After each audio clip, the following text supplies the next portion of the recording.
ഈശോ മിശിഹായ്ക്ക് സ്തുതിയായിരിക്കട്ടെ.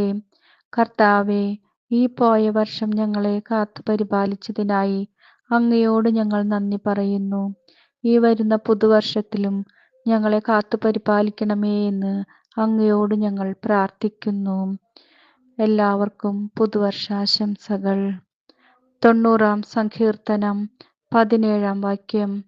ഞങ്ങളുടെ ദൈവമായ കർത്താവിൻ്റെ കൃപ ഞങ്ങളുടെ മേലുണ്ടാകട്ടെ. ഞങ്ങളുടെ പ്രവൃത്തികളെ ഫലമണിയിക്കണമേ. ഞങ്ങളുടെ പ്രവൃത്തികളെ സുസ്ഥിരമാക്കണമേ. നമുക്ക് പ്രാർത്ഥിക്കാം.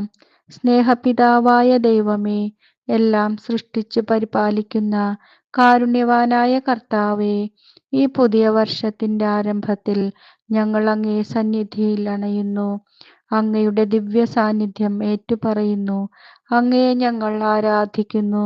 ഈ ഒരു വർഷം മുഴുവനിലും ഉള്ള ഞങ്ങളുടെ എല്ലാ പ്രവർത്തനങ്ങളും പദ്ധതികളും ആഗ്രഹങ്ങളും താല്പര്യങ്ങളും സന്തോഷങ്ങളും സന്താപങ്ങളും വിജയങ്ങളും പരാജയങ്ങളും ഞങ്ങളെ തന്നെയും ഞങ്ങൾ അങ്ങേക്കു കാഴ്ചവെക്കുന്നു. അങ്ങയുടെ സ്വന്തമായി ഞങ്ങളെ കാത്തു പരിപാലിച്ചു കൊള്ളണമേ. പിതാവും പുത്രനും പരിശുദ്ധാത്മാവുമായ സർവേശ്വര, ആമേൻ. യേശുവേ നന്ദി.